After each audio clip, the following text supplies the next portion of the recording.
Evening. Good evening. Why you don't care? No. That's cute. What? That's cute.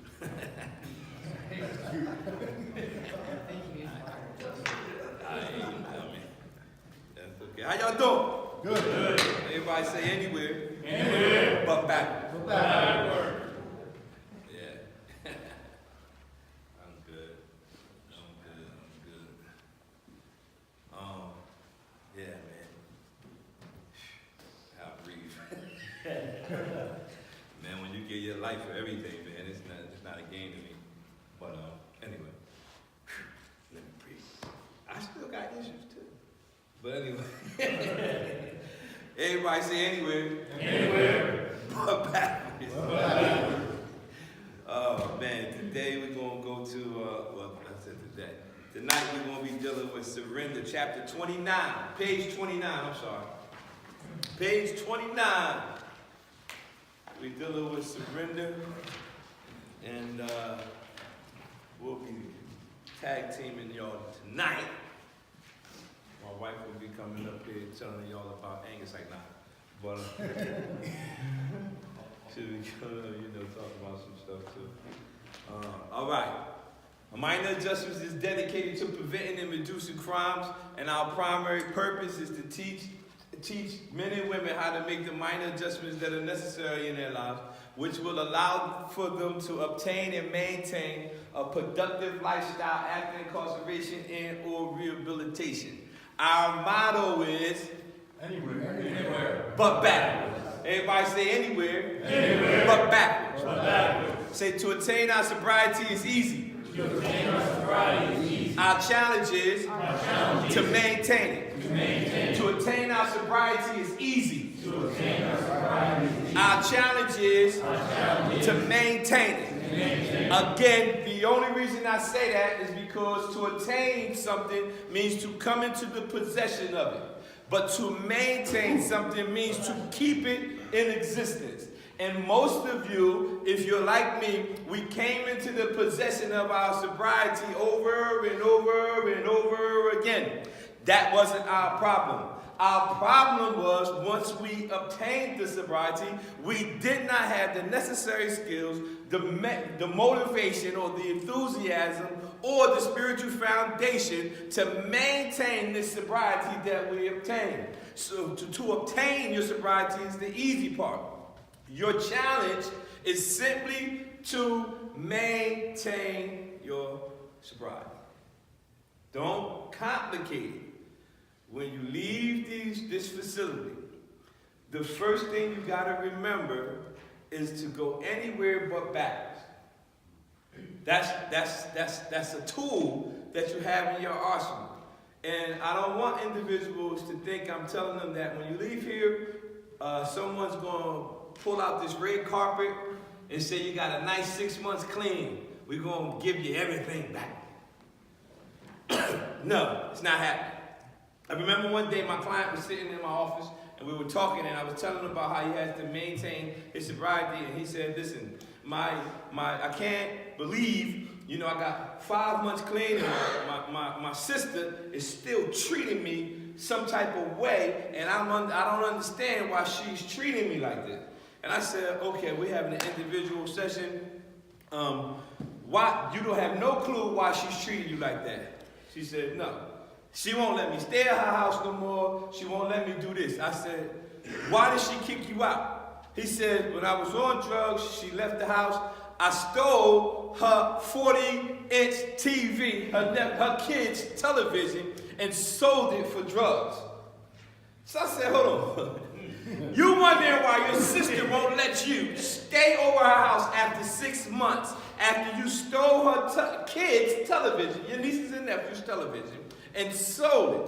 And he says, yeah. I said, listen, let me be honest with you. I ain't got no clinical explanation for how you should do this, but I think in order for her to even consider letting you in, you should go to Walmart and at least start with a 60-inch television.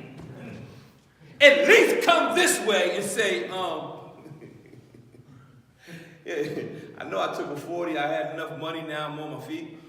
But I'm saying that because when you come into the possession of your sobriety, please don't leave here and think everybody just going to have this red carpet and say, come on. It's not going to happen.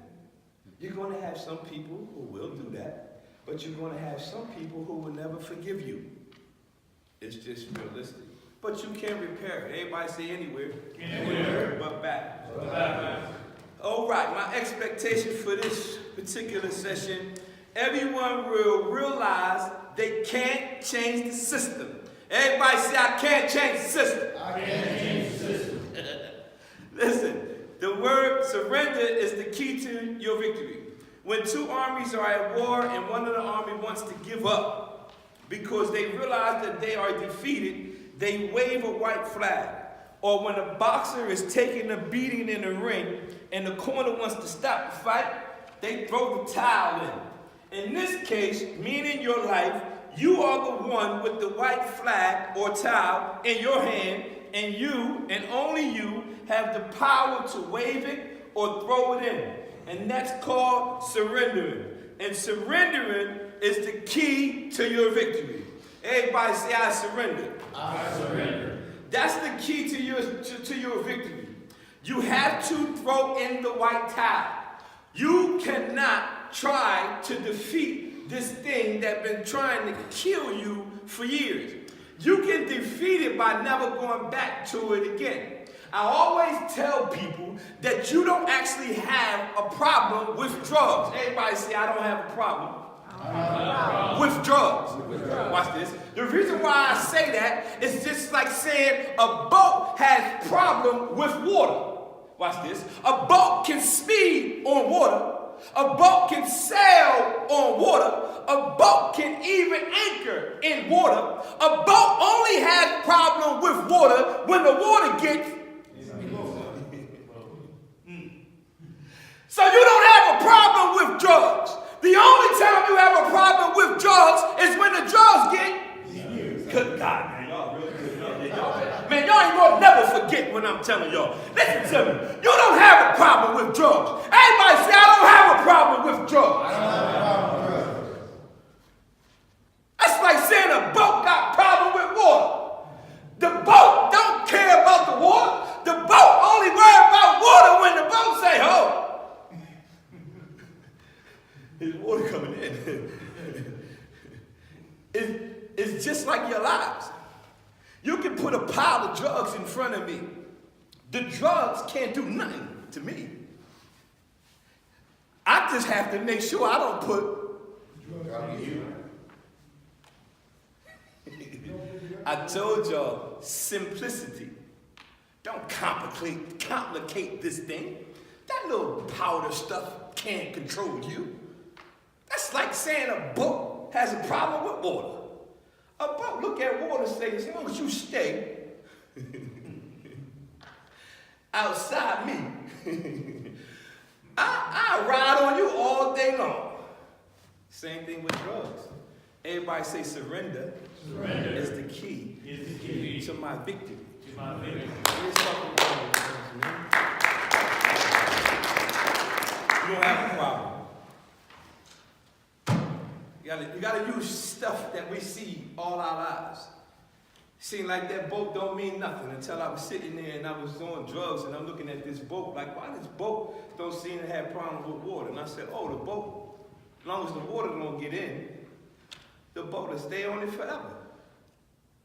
As long as you keep the drugs outside. Yo, come on, man. How do you? You gotta keep it out of you. Have to. All day long.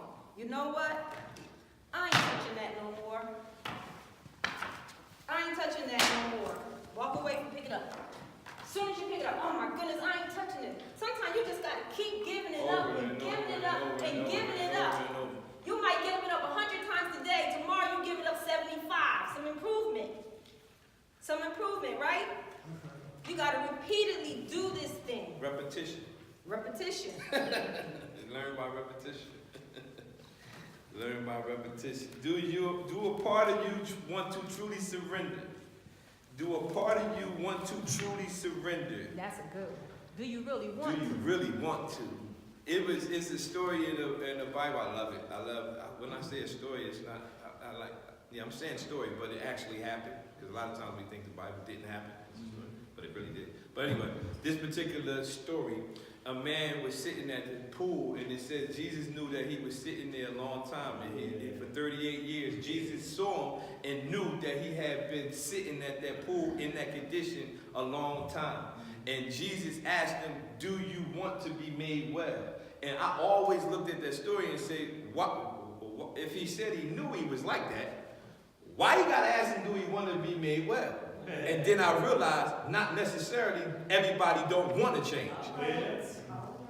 He says he knew he was in that condition for 38 years. Yet, Jesus asked him, do you want to be made well?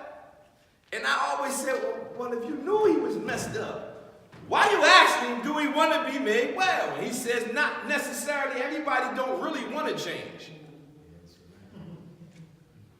It appears that they should, but everybody don't really want that change. Do you truly want to